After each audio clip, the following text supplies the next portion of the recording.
Today's This Week in Startups is brought to you by HostGator, your one-stop shop to getting your business online. Your domain name, website hosting, website design, even your marketing, they've got you covered. Have questions? Their team is there 24/7 via chat, phone, and email to help you. Start today with 30% off with coupon code TWIST. And LegalZoom. Whatever your legal question, start with LegalZoom. Form an LLC, register your trademark, and protect your products. LegalZoom is not a law firm, but you can get personal advice from their network of independent attorneys in most states. Enter promo code TWIST in the referral box at checkout for $10 off.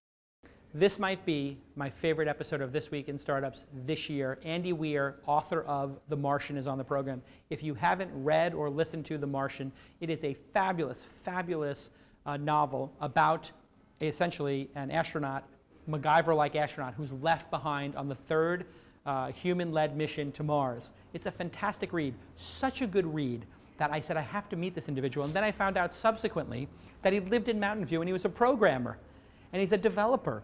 And it turns out he invited me to his house and we talk all about the book, we talk all about science fiction, we talk all about space travel. Are we going to get to Mars in our lifetime or not?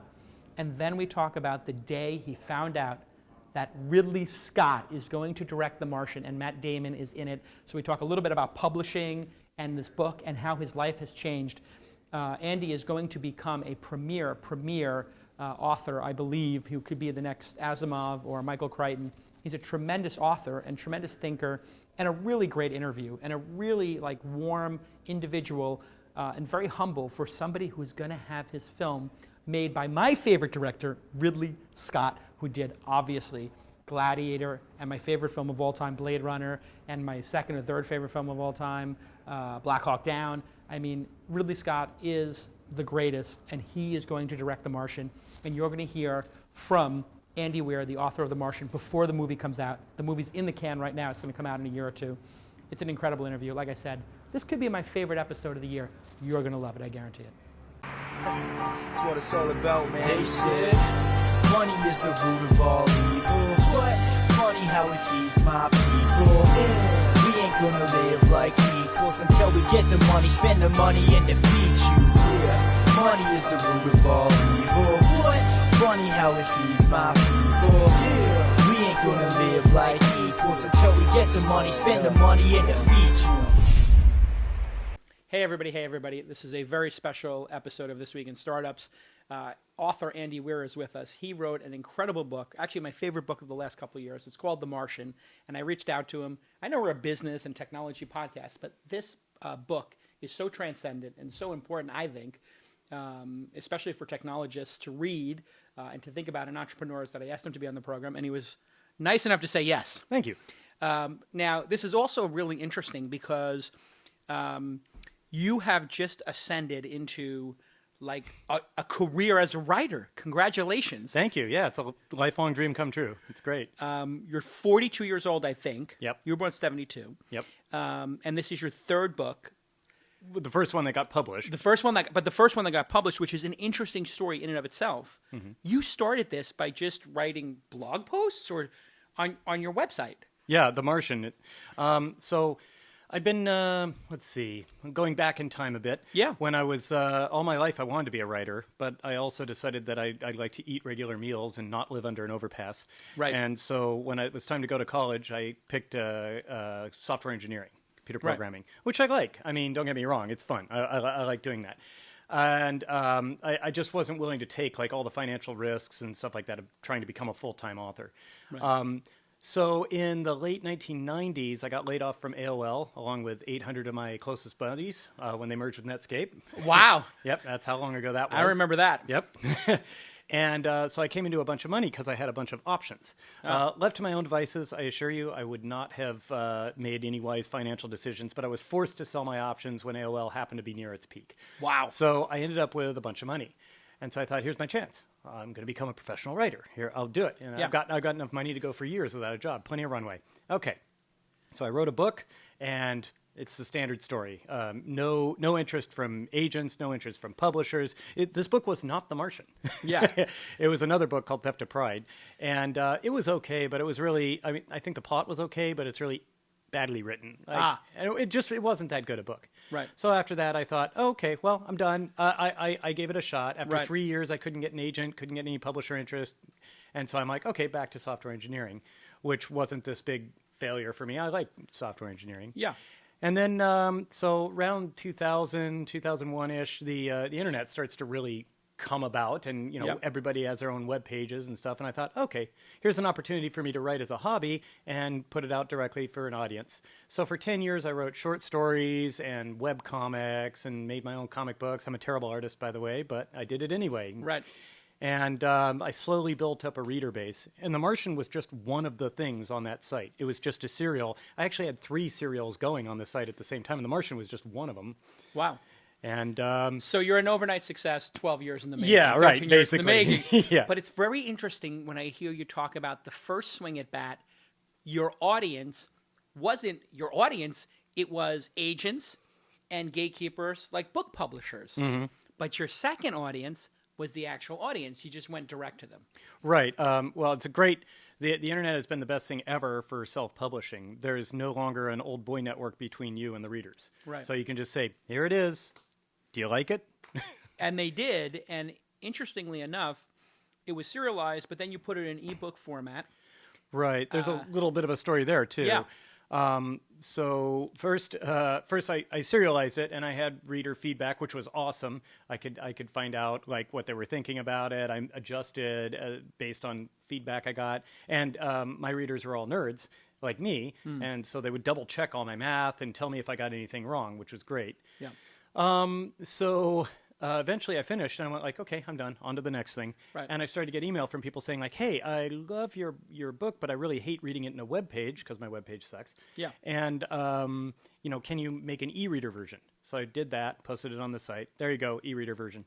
And then I got email from other people saying like, hey, I love your book, hate your site. And I see you made an e-reader version, but I'm not very technically savvy, and I don't know how to download an e-reader file and put it on my e-reader. Right.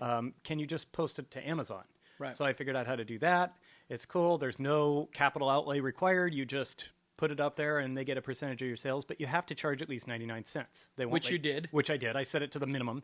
Yeah. 99 cents, meaning I was pulling down a cool 30 cents a copy. Right. As an entrepreneur, You know. I'm sure you appreciate that. Every yeah. 12 times you're going to get yourself a Starbucks. Yeah, right. 12 copies equals a Starbucks. That's right. That's right.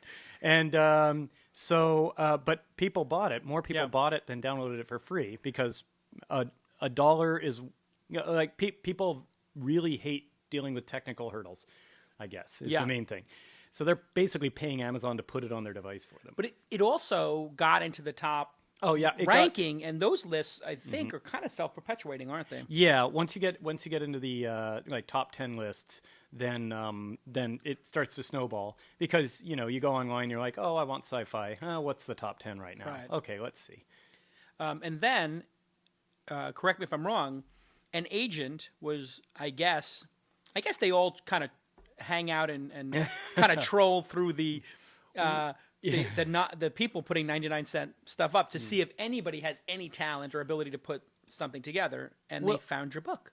Yeah, well, it turns out like things like Amazon are a great filtering system for publishers. Yeah. They just say like, well, what's selling? We don't need to speculate or figure out whether or not this will be a commercial Yeah. success. Go find the things that are already a commercial success and then talk to those guys. It's great for them. Right. And so an editor at Random House named Julian Pavia had it recommended to him by other people, and he looked at it and thought, well, I don't know if this is just engineering porn or actually like a book. So he talked to a colleague of his named David Fugate, who is a literary agent, and said like, oh, I'm thinking about reading this book. I don't know. What do you think? And David said like, well, I'll read it if you want. Unless you tell me not to, I'm going Right. to go ahead and read it. And Julian said, yeah, sure, go ahead. So David read it, and he liked it, and then he came to me and said, you want an agent? So after 3 years of not being able to get an agent, Yeah. now one comes to me. They right? find you. And then, and then, of course, David turned around to Julian and said, okay, how much are you going to pay us for this book?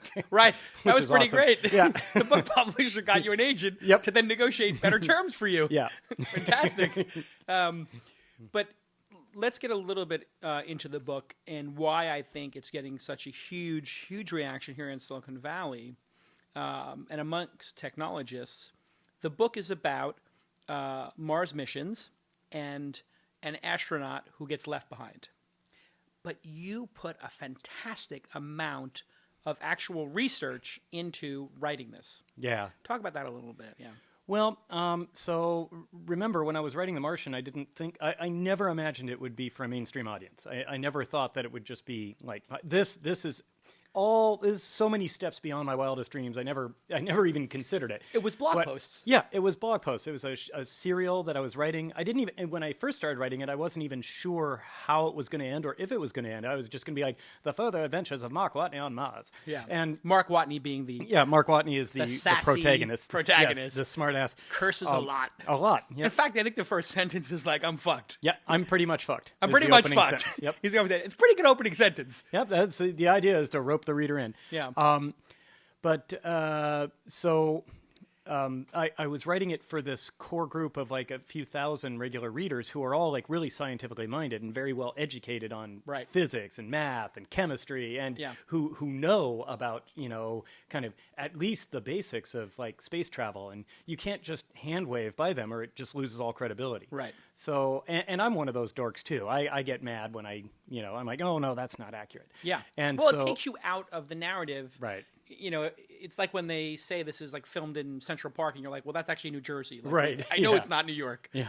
And so I really worked hard to be as accurate as I possibly could. And then, of course, having the feedback from my readers, telling me wherever I got things wrong. And I'm guessing that these, engineer nerd types would love to point out when you're wrong to get credit. I mean, well, this must have been. That's how we the are. The debates must have been fantastic. No, it wasn't much of a debate. It would be something like there was one thing where I got this whole section of chemistry wrong. Yeah. And a guy who's a chemist said like, "Hey, I'm a chemist. You got this wrong. This is what would actually happen." So, yeah. All right, when we get back, I want to talk a little bit more about the book and the story, actually, which is absolutely fantastic, and the fact that it's going to be a major, major motion picture by my favorite director of all time, Ridley Scott, when we get back on This Week in Startups. Hey, everybody, let me take a moment to tell you about HostGator. Stop thinking about the business you want to do and just start doing it. Yes, it is the first step for web hosting and domain names. Go to HostGator.com, and it's a one-stop shop for everything you need. WordPress installs, drag and drop builders, easily set up custom email addresses, and do in-house design, SEO, and pay-per-click services. And it all starts at like $4 a month hosted. It's incredible with VPS and dedicated service, 24/7 support, 365 days a year. And we use it here at This Week in Startups because it's super, super affordable, especially compared to some other hosting options, which have gotten very expensive for us.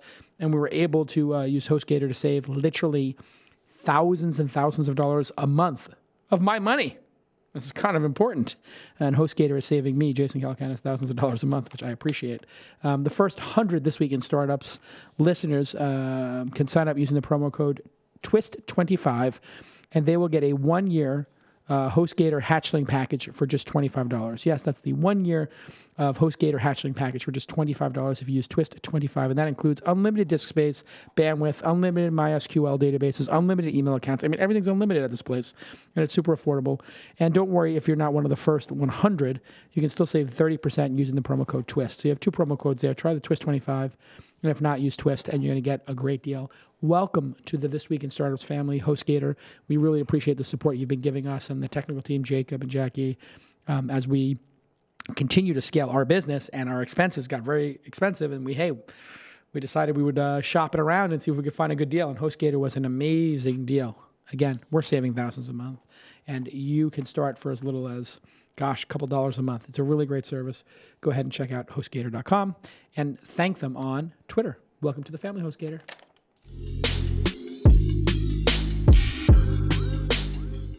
All right, welcome back, everybody. My guest today, Andy Weir, who is, I think you have a Twitter handle now. You didn't previously.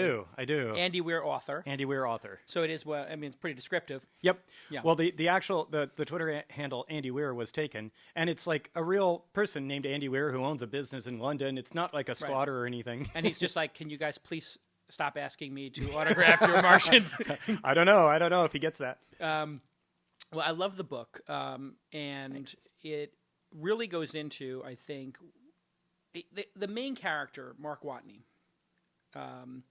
is incredibly resourceful, and he's going to Mars, and something happens. I guess we could talk about. I'm just going to let everyone know there's going to be spoilers in this discussion because you can't really talk about the book without the spoilers. Right. We'll try to go light stuff spoilers. Stuff that happens in the first chapter is I think probably it's fair not game. a problem. Yeah. So in the first Hey, it's your chapter, they're on Mars. They're the third mission to Mars, and I just loved your description of the third mission to Mars because you said the first mission to Mars, they come back, they get a ticker tape parade. The second one, they get a handshake from the president and a cup of coffee. And this is the third. Yeah. So nobody really cares. It's already become de rigueur, and they're just going to go to Mars. But all hell breaks loose. So talk a little bit about the opening chapter, which I think is just a tour de force and is going to be amazing on film. I hope so. Yeah. Well, in the opening, the book is told, a large percentage of it is told as log entries from Mark's log. So it's just basically almost like his diary or a journal, and he's explaining the situation. And we start off with him, as he said, like the first line of the book is, "I'm pretty much fucked." Yeah. And he goes on to explain why. Basically, there was a crew of 6, and it was a planned mission to last 31 sols. A sol is a Martian day, which is about 24 hours and 40 minutes. So it was supposed to last about 31 days, and 6 days in, there's this huge sandstorm that threatens to destroy their ascent vehicle, the ship that they'd be taking up to their main ship. MAV. The MAV. You start to learn all these terms. Yes. Is MAV a term that they use at NASA? Like Yes. This is what they're going to call it? Yeah, well, probably. It's a term that's in common usage throughout aerospace of like, someday when we have people on Mars, they're going to need to get from Mars to orbit. Right. And that'll be called a Mars ascent vehicle. Which is sent years before Yeah. to the planet. Well, with the mission that I came up with, which is, to be fair, mostly a mission plan that Robert Zubrin came up with. Got it. Called Mars Direct. Right. And I made some modifications to modernize it because I mean I could go off on that all day, but basically I openly admit that I borrowed heavily. Well, from is he most people think that Mars Direct is or a slight modification of it is how we'll have to go. Yeah, and so this Mars ascent vehicle would basically be sent years before you would actually go to Mars in order to build up the fuel for the ion engine or some other type of engine? It's a combustion engine. It has to be to get that velocity. To get the amount of force necessary to get out of Mars's gravity well. Yeah. Ion engines are great for interplanetary, Right. like when you're out just in solar orbit and you're going Right. from one planet to another.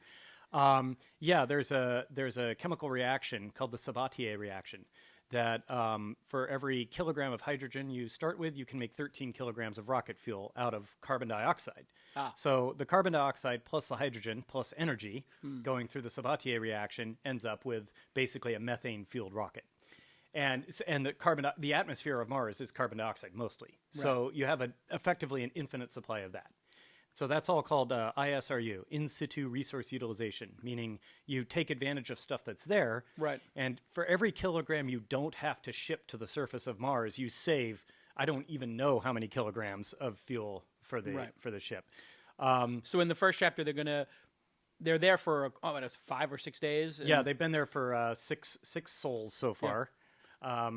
And so there's this sandstorm that threatens to ruin their MAV. So they have to abort the mission and leave. And while they're on their way from the HAB, which is this large inflatable habitat, their base camp basically, to the MAV, Mark Watney, the protagonist, gets hit by debris, gets hit by a satellite dish, and a series of events causes the rest of the crew to think he's dead. First off, they can't find him because visibility is 0. Second off, all the suits are networked, and his suit shows that the pressure in his suit went to 0, that there was a breach. Right. And then third off, his biomonitor said that his heartbeat stopped and that he's dead. Right. Right. And so they went like, well, he's dead. We have to leave. So sandstorm, we're out of here. We're out of here. So they leave him behind. Right. And it turns out that his suit was punctured. An antenna went through his side and injured him. Right. But the antenna and the blood and it falling at a weird angle made it to be that the air didn't quite get out. Also, the antenna punctured his biomonitor, which is why the biomonitor was returning bad data. So it's great when you're writing these things, you could actually set the story up perfectly. Mm-hmm. And he's a botanist. He's a botanist, and a mechanical engineer. And a mechanical engineer. So essentially you put MacGyver on Mars. That was the idea. Is it really? Yeah. Oh, absolutely. Like one of my favorite movies of all time is Apollo 13. And this is definitely in that trend, right? Sure. And my favorite scene from Apollo 13 is when they have to make the so-called mailbox, which is the thing where they got the lunar module carbon dioxide scrubbers to work with the command module carbon dioxide system. And they had to do just these tubes and a bag and a sock stuck here. And I just love that. And so I wanted to make a whole book of that. And it continues at a really great pace, which is awesome. And you explain all the science. How much work does each chapter take in terms of technical work for you to do? Because in reading the book, I mean, I feel like I understand for the first time how, travel works. And I actually am very interested in it now. And I think that might be the legacy of the book beyond the film, is people who read the book all of a sudden care about space again. That would be great. I mean, that wasn't the intention. My intent when writing a story, I promise, is always just to entertain the reader. I have no agenda beyond that. I'm not preaching any ideology or anything. Not trying to get NASA funded or anything. Well, I mean, that would be an awesome side effect. But I'm never trying to push an agenda. And I hate it when I read books that do. So, just to be clear, that was not a goal. But it would be great if it did. Answering your earlier question, it was a lot of work. I did a lot of research, and I didn't know anyone in aerospace when I was writing the book. So I was just on my own Google searches and doing a lot of math. I started out with a pretty strong background in various sciences, especially physics. Pretty weak on chemistry, actually. Yeah. And also a lifelong love of space and space travel and all that. So I had like a layman's, or I guess an enthusiast's knowledge of that. Yeah. But there was a lot of research. Now, my understanding is you made some software, because you're a software engineer. Yep. You made some software to simulate the Mars and the Earth's orbit to try to figure out when these missions could occur. Yep. And there's plot points in it about that relate to, hey, could you go back to Mars? Could you get to Earth? Because we're trying to save somebody, that keep occurring. You actually made the software to do this. Yeah. I'm a computer programmer, right? And when the only tool you have is a hammer, every problem starts to look like a nail. So I'm like, wait, I want to figure out the actual orbital trajectories they would take to get from Earth to Mars and back and so on. And I'm like, well, I'll write some software.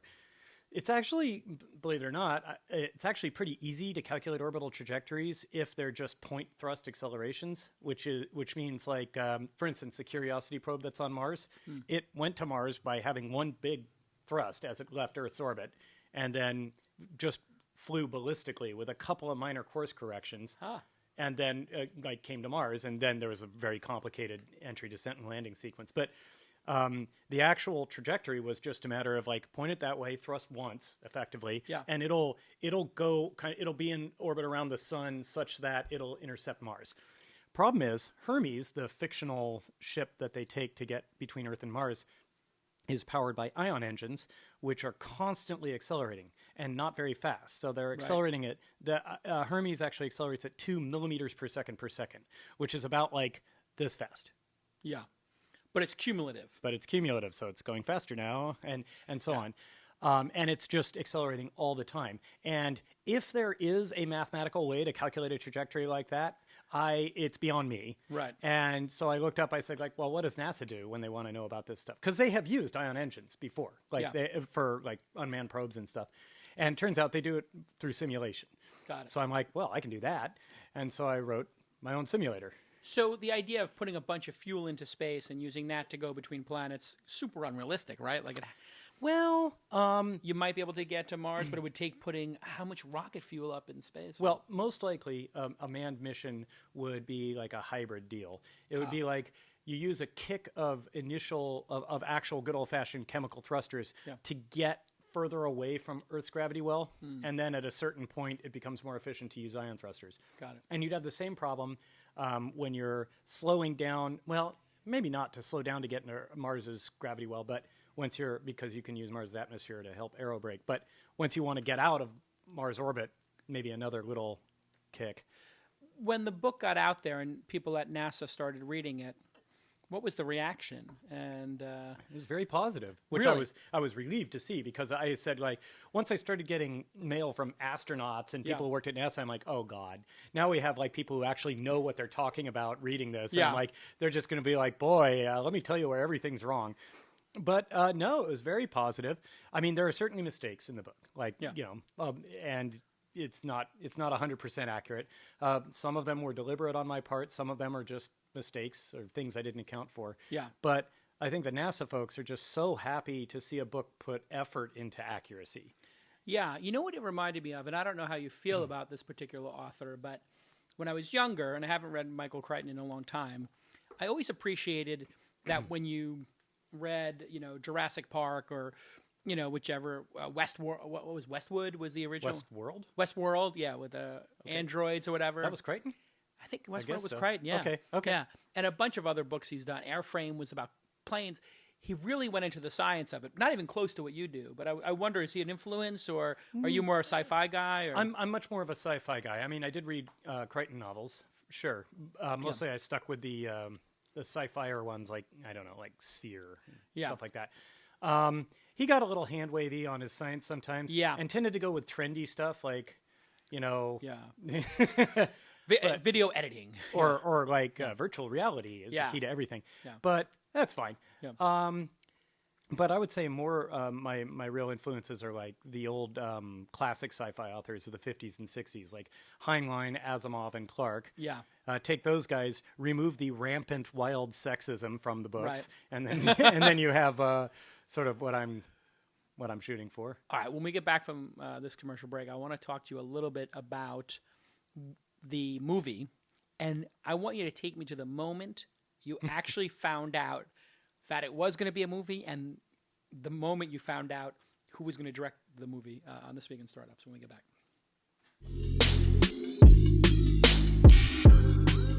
Hey, everybody, let me take a moment to thank LegalZoom for sponsoring This Week in Startups. Whenever you have a legal question, you should start with LegalZoom. You can launch your dream and protect your ideas with LegalZoom. You can incorporate or form an LLC, register your trademark, protect your products and services, apply for a patent. Wow, you can do that. That's pretty cool. Trademark, copyright, or provisional patent applications are all done by LegalZoom. And over 1 million business owners have started with LegalZoom. It's not a law firm. So they've built a network of independent attorneys in most states to provide legal advice and other useful services to help you run your business. It's completely transparent. It's got upfront pricing, no hidden fees. And of course, Jill, the Comet Bork from RushTix, one of the companies I've invested in, she's used it over and over again for routine filings like trademarks and incorporations, saving thousands of dollars. It's inexpensive, and the flat rate is easier on her budget. That's what she told me. And it's fast. She can log in and see the status of her documents, and she has a dedicated contact always available. It's a smart choice for startups, according to Jill. And if you want to try it, you can enter the promo code TWIST and get $10 off. That's right. Use the promo code TWIST for $10 off at LegalZoom.com. Promo code TWIST in the referral box at checkout. Thanks again to LegalZoom for supporting independent media like This Week in Startups.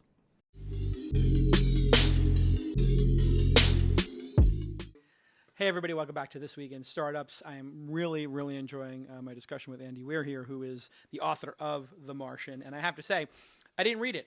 I listened to it. Yes. On Audible. Yep. Holy cow, what a great read. You hit the jackpot with your narrator. Yeah, R.C. Bray is his name. You must be thrilled. I mean, have you listened to it? Oh, of course. Yeah. Well, I mean, not all of it. It's 10 and a half hours long, and I have read the book. But I have a feeling, how many times do you read your own book when you're writing it? People have asked me that before, and I think I worked out it was about 15 times that I had to read it through when you include all the editing passes. Well, the version that went to print was the 12th draft. Wow.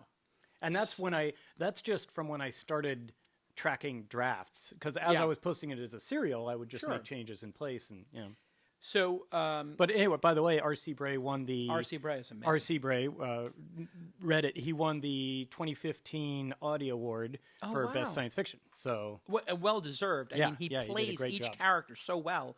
From Mark, who's kind of an American gruff, kind of like a Clint Eastwoody type wise ass.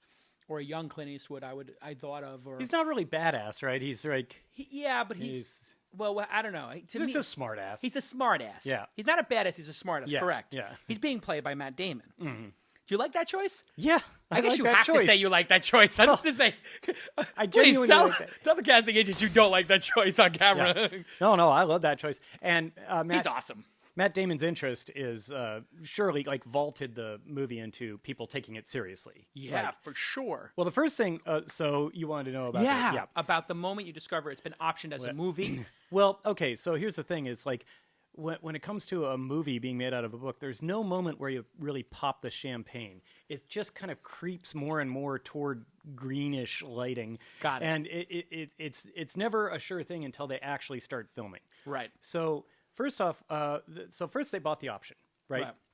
And now for who buys the option? Fox in this Oh, case. Fox. Okay. Yeah. And when a studio buys movie options, it's not like they're buying the film rights. They're buying the exclusive ability to buy the film rights. Right. So you work out the whole contract in advance, and the contract will be for a big pile of money. But they're like, we're going to give you a small pile of money to be the only people who are allowed to buy the film rights. For the next 3 years. For the next, well, it was 18 months, right? 18 months. And then they have the option So that's to renew. a short fuse, right? Well, they had the option to auto-renew by paying me a small amount of money again. Right. And then, but after 3 years, then they'd have to renegotiate if they wanted it. Right. So they they said like, okay, we want the option. And I'm like, oh, that's exciting. Also, that happened like 4 days apart from the print deal. So that was a big week for me. Wow. Yeah. But 2 checks, 1 week. yeah, well, yeah. But the film option, first off, it wasn't very much. It wasn't like a huge amount of money. Right. And second off, they buy like hundreds of film options for every film they actually make. Right. So it's not like, oh, and it's going to be made in a movie. It's no, they just The cost of the option is probably like the catering budget for a week on one of these films. yeah, right, exactly. So they might as well be loose whatever. with the We'll options. buy that. We'll buy that. And then, so time went by, and then Drew Goddard took an interest in it. Drew Goddard, writer, director, he directed Cabin in the Woods, he wrote Cloverfield, he wrote a bunch of episodes of Lost and Buffy the Vampire Slayer. And cool. And so he really liked the book, and so he signed on originally to write the screenplay and direct the film. Wow. So he wrote the screenplay, and then Matt Damon expressed interest. Wow. So now all of a sudden How did Matt Damon find out about his agent? Well, they sent shopped to him? it around. Yeah, they shopped the screenplay around to major performers. And Matt Damon was interested. Are they keeping you in the loop? Like, yeah, at each point, I'm watching it. So Drew and I talked a lot on the phone as he was writing the screenplay adaptation. he's like, hey, I'm going to send it to a couple of guys, well, and maybe also, they'll want to play the lead. Yeah, well, also, while he was writing it, we went back and forth, and he's like, okay, I was thinking to do this, and he didn't have to. Right. He didn't have to involve me at all. Once they have the option, they can whatever. Do whatever they want, yeah. Right, but he chose to, which was awesome. Wow. And so once he had the screenplay, I've read the screenplay. I think it's really good, so I'm really happy with it. And he started shopping it around, and Matt Damon took an interest. So then the studio's like, oh, really? Matt Damon? Oh, that's interesting. But then Drew Goddard had to leave because he was off to direct the next Spider-Man movie. Ah. And so then we had now we had like the talent but no director. 2 steps forward, 1 step back. Right. And then in comes Ridley Scott saying, "Well, I'll direct it." And then the studio's like, What? Oh, really? What? And around that time, once they had Ridley Scott on to direct and Matt Damon in to star, and everyone had kind of agreed on that, then it was like, Where were you when you found out that Ridley Scott was going to direct this? I was just sitting at that chair over Sitting there. over here when with, like, I got at an your desk. email. Just an email. Just an email. And you read it, and it says, we have a new director. Well, it says like Ridley Scott has taken an interest. And I was just what like, do you feel at that moment? I'm like, oh, I hope he takes a big interest. And then later on, it's like I said, it's like you're asking like you want that moment where I jump up and down and cheer, Right. But it just kept edging on. It's like Ridley Scott might be interested. It's like the tide's Ridley coming Scott in. is interested. Yeah. And it's like, okay, Matt Damon and Ridley Scott are interested. Now we're working on if there's a time that we could film it. And then they're like, okay, now we need to fill out some of these other cast roles. So we're asking, who might be interested in those.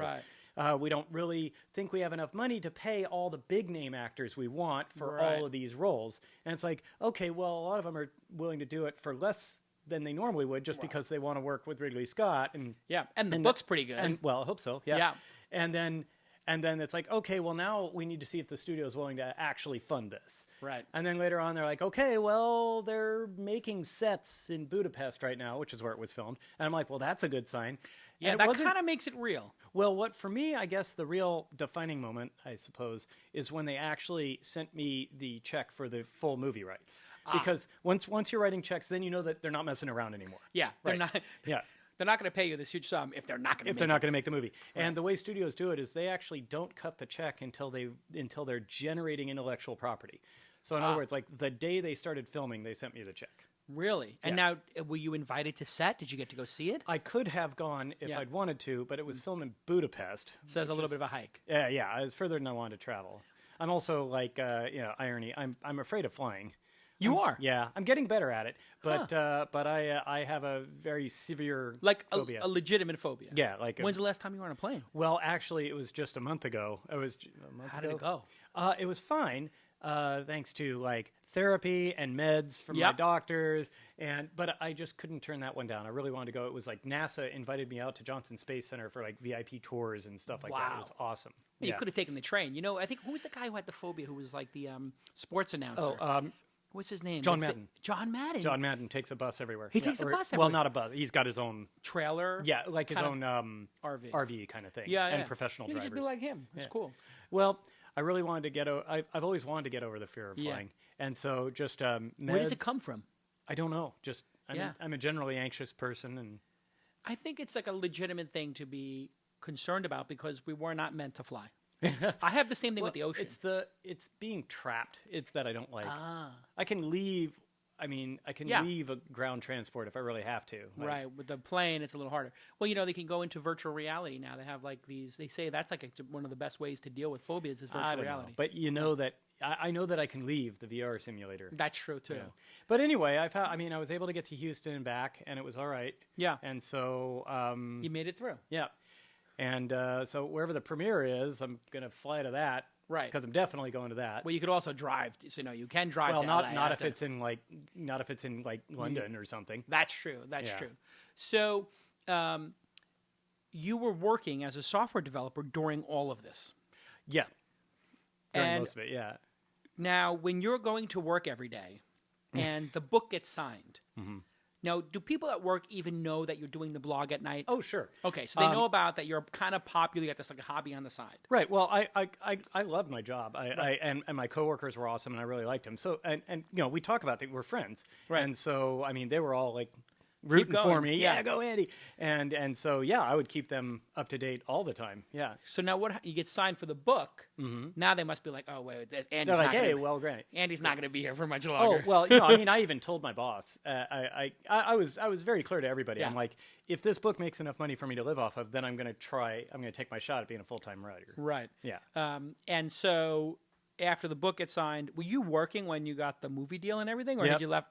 Yeah. No, that was funny because I'm sitting That's there. got to be a surreal day at work. Yeah. So I'm sitting there at my cubicle fixing bugs. Then I got to sneak off to take Yeah. a call about my movie deal, and then back to fixing bugs. And yeah.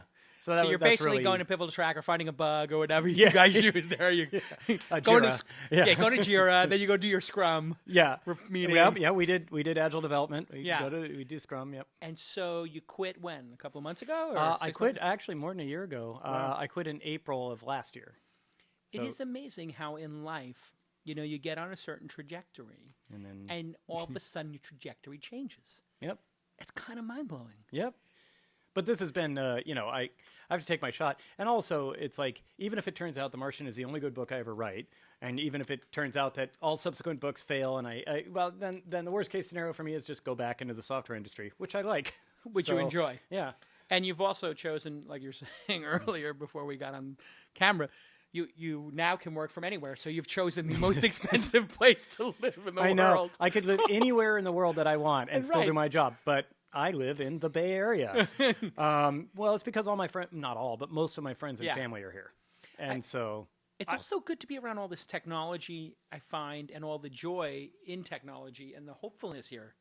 Well, I don't know about that. I mean, I would have access to the technology in anywhere pretty much. I mean, Yeah. it's not like I was going to go like live in Zaire or Yeah. something like that. But it was like, you know, I could probably have a mansion in like Montana. For sure. You can still get that. You go for 6 months there. You just spend 6 months here playing all these amazing games with your friends. Yes, I'm a big fan of board games. You're a serious nerd because I I can am. tell you're a serious nerd because I'm a semi nerd and I can only name like 3 of these games. I mean, I played Werewolf and I at Foo Camp, Tim O'Reilly's camp, and I played Settlers of Catan, but that's about it. Yep.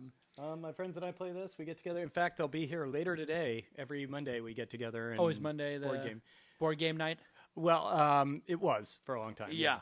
So, what did Elon Musk read the book yet, or? Because I think I told him about it. Oh, I don't know if he's read it. Yeah. I did get to do a tour of SpaceX. Oh, isn't that amazing? Yeah, but it was like a very. So the SpaceX tour was just like 2 weeks after my NASA tour. Right. And that was like, talk about completely different worlds. How's it different? Well, NASA's like a bunch of like scientists and researchers, and like it's almost like pleasant, absent-minded professors. Almost like these people are happy to show you. They're like, oh, okay, here's my lab, and here's what we do here, and here's some. You know, it's just this awesome stuff, right? Yeah. And everybody's like really friendly and excited that I'm there Yeah. and stuff like that. SpaceX is a rocket factory. Yeah. They don't mess around. Yeah. Okay. And so they gave me a tour, and there's a couple of people giving me a tour. Yeah. And they're like, oh, and here's where we do this. Here's what everyone else is just Heads head down working. Yeah. Like they don't have time to mess around and chat Yeah. with me. And like some of them are kind of almost like, Who's that guy? why is this guy in my section? You know, Yeah. I mean, they didn't say that or anything, Right. but you could see it. They're like, It's almost like they're busy.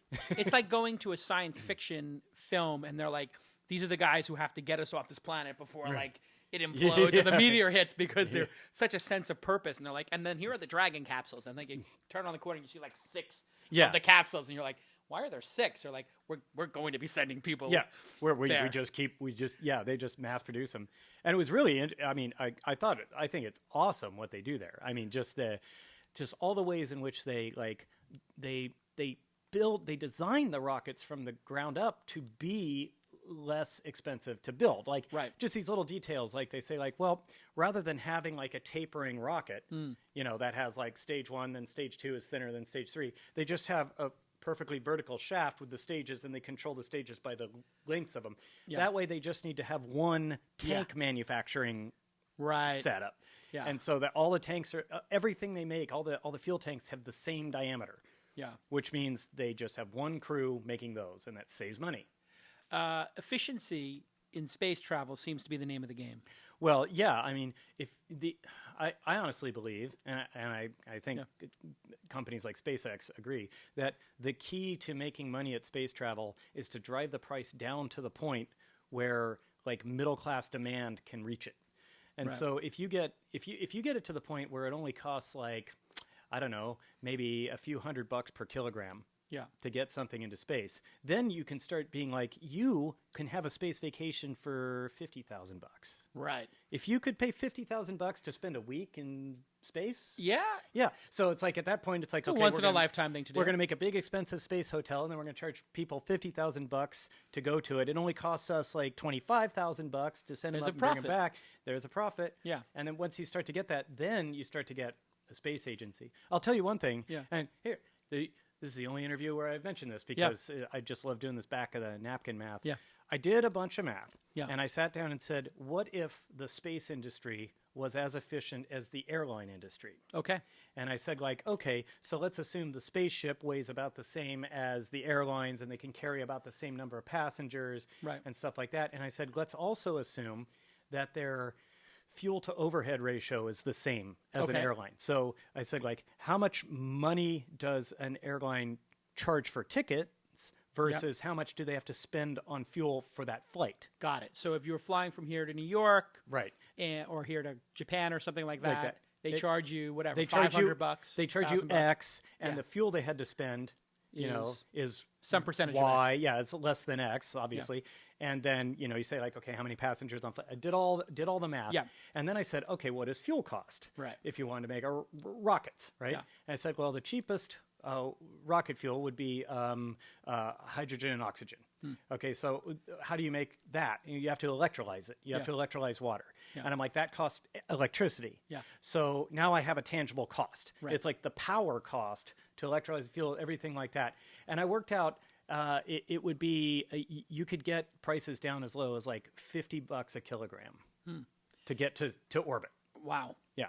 $50 a kilogram of human passengers. Wow. And so that's like the theoretical. That's if and there's a billion, Lot of ifs there. billion assumptions in there. But Yeah. mostly I just said like, well, we have an example of like ships that use fuel that move humans around. Right. And the industry has decided, okay, well, Will that happen in our lifetime? I don't see why not. Yeah, I mean, 40 well, years. It starts to snowball once if they can get the price down to where the middle class can afford it. Right. Then it'll really snowball because then there'll be competition and there'll be billions of dollars poured into researching how to make things cheaper and remain safe. And so, yeah, if we can go, are you going to go? I wouldn't. You wouldn't? No, I write about brave people. I'm not one of them. See, it's interesting. I always ask Elon about that because he's, I assume he would, right? I mean, yeah, well, no, he's not going to be the first. I think he's pretty clear. He's not going to be the first guy to go, but he's definitely going to go towards the end. I think it's a one-way trip to Mars. You think we're going to get humans on Mars in our lifetime? That's tougher, right? Okay. Everything I was saying, I was just talking about commercial space flight, Sure. orbital, and then there's the moon, Right. Pretty good. Mars, much bigger challenge, Of course. Now, I kind of just wildly estimate 2050. NASA says mid 2030s.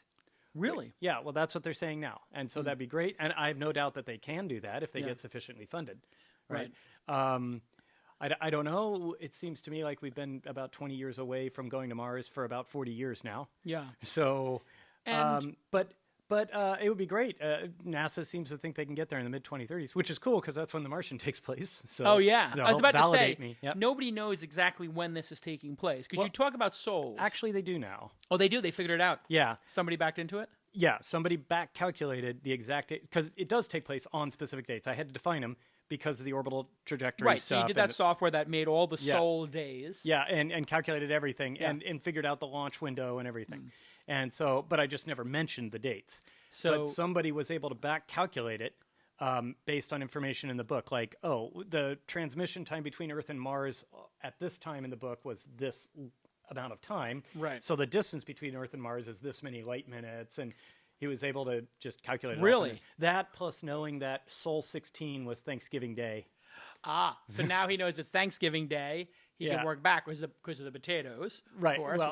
Well, not only that, but it specifically also it helps a lot when you're back calculating stuff that that all of the log entries give you the specific sol. Right. So you have these really accurate time indices with respect to each other. Right. So you basically gave an entire blueprint of when and the year is 2030 something. 2035.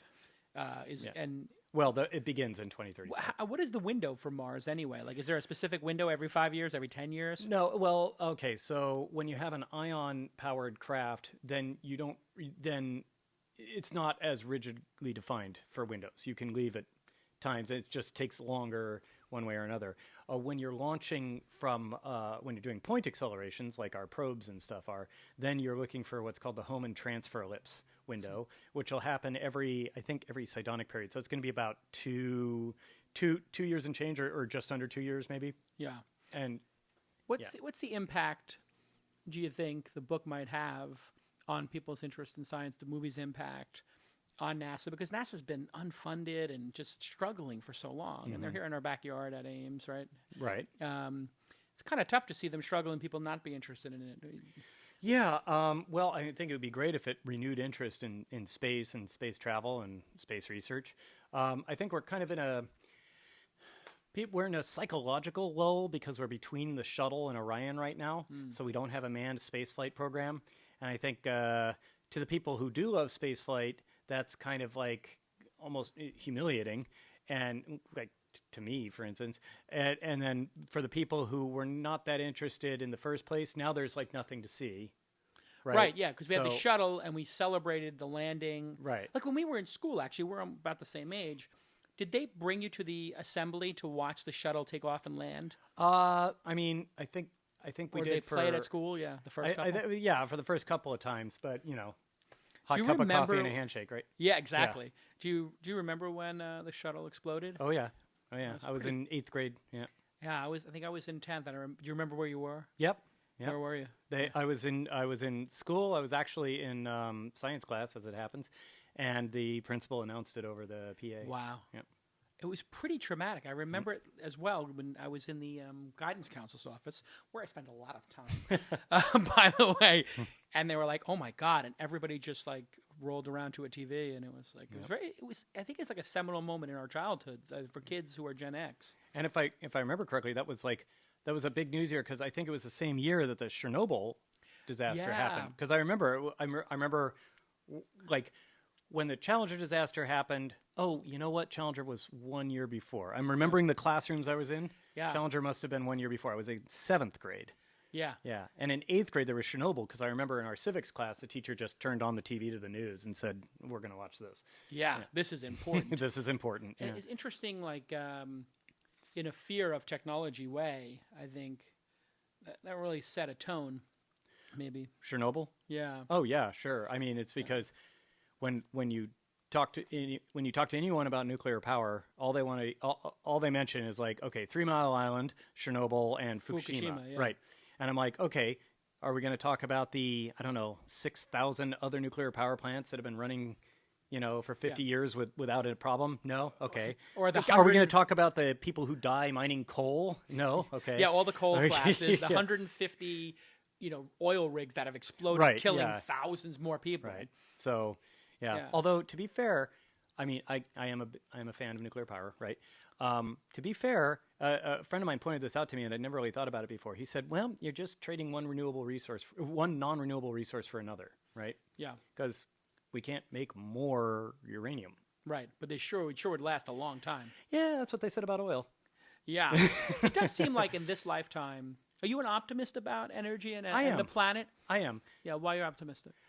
Because I think it's just kind of self-regulating. It's one of those things like you see people talking about, like, oh my God, we're going to run out of oil. And all their scenarios are these dire things like, on this date, we will run out of oil. It's like, well, yeah, if we consumed it at the same rate, but as it got more rare, it would get more expensive. And eventually, like, the price of maintaining a gas-burning car will be larger than the price of maintaining an electric car. Right. And that's when people will start buying it. It'll transition over, and it'll be fairly smooth, I think.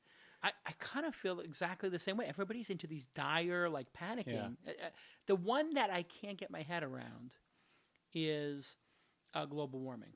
Okay. Because is it too late, for humans to make a change? Could we have gone too far? Well, the other thing to ask is like, okay, if we can, if it is not too late, right? Then what does it cost for us to do that? Right. Do we have to dismantle our entire worldwide manufacturing industry? I mean, do we have to spend hundreds of trillions of dollars, worldwide to reverse it and stuff like that? At which point you start saying like, okay, how much does it cost to reverse it versus how much does it cost to ameliorate it? Right. It's like, what are the downsides? Okay.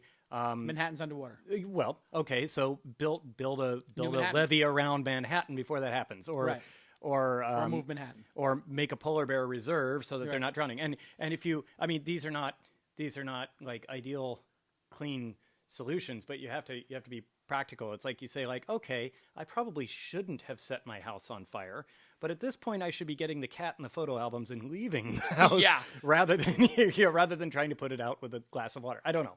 That's a crappy analogy, but basically I've never been a fan of the logic of,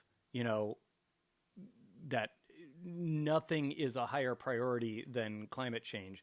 I just have to say, like, there's a point at which, like, if it's too expensive, if we have to basically destroy modern society to get the climate under control, then I think the only solution is then say like, well, how do we screwed up. Yeah. We have to ameliorate things. We can't. Yeah. And the next book you're working on, you've signed a deal for the next book. Is the title available? Can we know the title? It's tentatively called Zhek, which is Zhek. Zhek. Yeah. Zhek. And it's a more traditional science fiction novel. It's got aliens and faster than light travel and stuff like that. Oh wow! So it's not the rigid hard science fiction that The Martian was. I hope people like it. That's the first thing I'll read it the day it comes out, or listen to it. Hopefully, probably both at this point. But are you going to put the same rigid science behind it, because you would be extrapolating, but you could start to sort of project where these things are going, like you do with the ion engines, I think. Yeah, well, I spent weeks coming up with like the made-up physics that allow faster than light travel. Got it. And so I said and I wanted an internally consistent system, right? That doesn't conflict with anything that we currently know. Right. So I'm like, okay, here's the system I came up with. And I actually had to go through several revs. I'm like, okay, here's how it's going to work. And I'm like, no, this leads to these problems. And I was like, here's how this is going to work. That won't work either. Yeah. And I finally found a system that I think works fine. And it's just, I made up some physics, right? Right. And I'm like, well, and then everything else extrapolates from there. Yeah, and you try to make it as bulletproof as possible so Yeah. people can buy in. Anytime you have faster than light travel, you have problems with causality. Yeah. Where What does it mean? Yeah. Causality means, well, it means, long story short, sending information back in time. Yeah. If you have faster than light travel, if you have faster than light travel and the ability to travel at relativistic speeds, Yeah. you can effectively send information back in time. Right. And then so you need to deal with that. In any model where you have an FTL system, you need to deal with that. Huh. And so my answer is for that, I just don't want to deal with it. So I would just say like, well, turns out like time is immutable. If you send information back in time, that information cannot Make it. that information cannot start a sequence of events that causes that information not to go back in time. Right. So in other words, information cannot have a retroactive effect on itself. Right. That's all. And that's a boring yet completely internally consistent answer. But I'm not making a time travel story, so I can do that. Right. I can say like, My favorite approach to that, I think, was in either Back to the Future 2 or 3. They were talking about like time travel, whatever, and then they just at one point look at the screen and they're like, and you don't really have to worry about all this. Yeah. Let's just get to the story. It's like, well, there was Austin Powers, right? oh, that's what it was. It Yeah. was Austin Powers. You're right. Where they're like, It's like, oh no, I don't understand it. He's like, don't worry about it. Yeah. And then he looks straight at the camera, and neither should you. You know, enjoy the film. enjoy the film. Yeah. One of the things I love about the book also is the Chinese get involved, and you have this for the first time. And you said you don't have an agenda Right. When you write. You just want to have a good story. It felt to me like there was a little agenda there of like, hey, maybe, with the Chinese playing a pivotal role in the rescue effort of Mark Watney, which isn't giving anything away, I don't think. This is maybe something you think you're going to see in the future with maybe space travel. We can't really get Maybe. to Mars alone. I don't think it's going to take a global effort. Oh yeah, I agree. I think that the first manned Mars mission will look more like ISS than it did than it will like Apollo, right? Right. And I wouldn't be surprised if we have cooperation with China in the future. So I don't really consider that much of a political stance. It's just Right. like I think that's going to happen. Yeah. And also the whole I just find it story- one of the most interesting aspects of the story. Oh, cool! I'm Yeah. glad. The whole point of the story is people using resources in unexpected ways to Right. solve unexpected problems. And they're like, well, now you got Mark Watney doing his stuff on Mars, but then on Earth you have like these big, powerful organizations saying like, okay, what are the resources of this planet Yeah. that we can try to use to get to help save this Watney, guy? yeah. Either get him more food or get Or- him or off the something, planet or anything. something. Yeah. And it really, when you constructed it, did you think about all of the problems he could face or all of the challenges? It starts off like with a sort of starter's pistol and doesn't stop with the problems. Mm-hmm. And it's almost like they cascade and they're threaded and they're layered and textured. I mean, did you plan out all the possible problems and make a list of here's everything that could go wrong, or here's all the equipment, and then here's problems that occurred to them? How did you weave it? Because it feels very natural and very realistic. I just kind of moved forward with it. And so I'd say like, okay, right now, what is the most likely problem he'll have? And I'm like, okay, it's blah. Right. Okay, well now, how does he fix that? And I'll put a lot of thought into it. And sometimes I would come up to, nope, that'll kill him. So I'm like, okay, well, he's not going to have that problem. Right. And then, but if I say like, okay, he's got this problem. And then I'm like, okay, this is how he can fix it. And that's kind of cool, and it's a good solution. And so I'll write up that. Yeah. And I'm like, well, now what's his situation? It's like, well, he took this thing apart, which means he's Yeah. likely to have a problem here. And so I tried to have each problem be like caused or aggravated by his solution to the previous problem. Yeah, it comes out in the book where you just feel like you cannot stop reading or listening. And in my case, that's the goal. yeah, I literally listened to the audiobook on the way back and forth from coming to the Valley from San Francisco, going to my friend's poker game mostly, or meetings. And I would literally come home at 1 a.m. and be in my driveway in San Francisco, and I couldn't stop. I'm sitting in my car in my driveway for half an hour, which I think tells everybody in the audience everything you need to know about how great this book is. Thanks. AndyWeirAuthor.com, Andy Weir Author on Twitter. The Martian is his not his debut novel, it's the third, but it's the one that got picked up and is signed, is now going to be a major motion picture. Random House printed it 12th, New York Times best, debuted 12th, but made it to number 2, Gone Girl. Gone Girl couldn't beat Gone Girl. We'll see Which what is happens ridiculous. when. We'll see what happens when oh, yeah, it's a good book. It's a but good- we'll see what happens when The Martian's in theaters. Yeah, and hey, you got the audio award, which I think is Yep. Super, and obviously Bob Ridley Bray. Scott is. What's your favorite Ridley Scott film, by the way? Ooh, Or put them in order. Yeah. boy. I know everyone would expect me to say Blade Runner. Right. Right. Is that your favorite science fiction film too, by the way? No. No? This is science Oh. fiction. I got to go with like Empire Strikes Back. I mean, Really? Yeah. Well, yeah. Come on. well, clearly the best of the 6 Star Wars films. Obviously. You're a 5-4-6 or 5-4-3. Would you go Empire, Star Wars? No, I mean I And know Sith? what you're doing. Yeah. I 5, 4, 6. 3. That nothing. 5, 4, 6. Yeah. You just forget the first. The next 3 are going to be so good. Yeah. Looking Did you forward see to the that. trailer? Yes, obviously. Yeah, of course. Did you get the same tingles as a child of the 80s? Oh, well, just seeing the crash Star Destroyer That on was it for me. Tatooine, I'm like, oh my God. And it just looks amazing. so in answer back to to your the science earlier question, Yeah. yeah. So Ridley Ridley Scott. Scott, I know this is a weird one, Yeah. but I really liked Matchstick Men.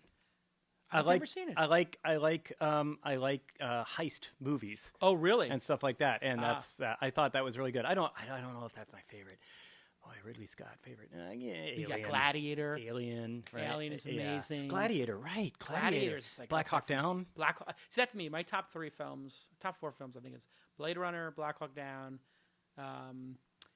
Gladiator, Black Hawk Down, and The Mission, which is a weird choice, but Okay, yeah.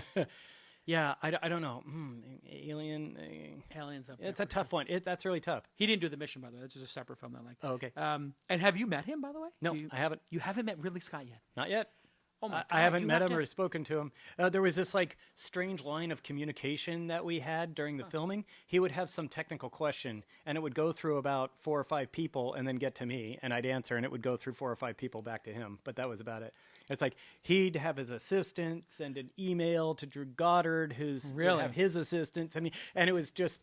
But it was fine. I was happy to help out. This is what you got to do. I'll meet him. I'll meet him at the premiere. No. Here's what you got to do. You got to Okay. email your guy and say, I want to have lunch with Ridley Scott. And I'm going to be in LA. I don't even and know- tell Ridley I want to meet him for lunch. He'll definitely eat with me. That guy loves authors. Okay. He did the whole series. He did a series on all the science fiction authors on TV a couple years back. It was very good. I don't even know what continent he's on right now. I think he's out of LA mostly. Probably LA and London. What's he working on now? I don't know. I think there's going to be a Prometheus too, or a follow-up to Prometheus. Right, but I'm not sure if he's directing. Yeah, I'm not sure if he is or And not. there's another Blade Runner coming. Oh, Blade Runner 2. And Right.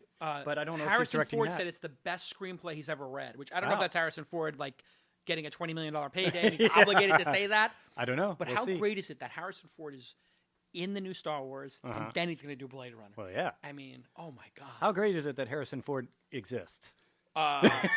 In general, really speaking, great. it's pretty Yeah. great. Yeah. And the fact that he landed his plane on the Santa Monica golf course Yeah. and survived. I mean, he's literally Indiana Jones. Maybe better not to crash the plane in the first place, but we're But I mean, he's Indiana Jones. He's kind of obligated. If he's have an action-packed lifestyle.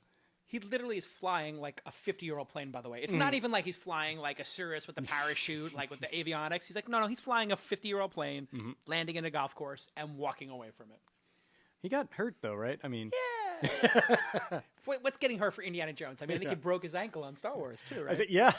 I think he'd much rather not have had that emergency landing, but Oh, for sure. yeah. All right, listen, Andy, this has been delightful. I appreciate you taking the time, and I got to get back to your other book, but continued success. And the book is tremendous. If you haven't read the book, buy the book now, get the audio book, and we really look forward to the new book and the film.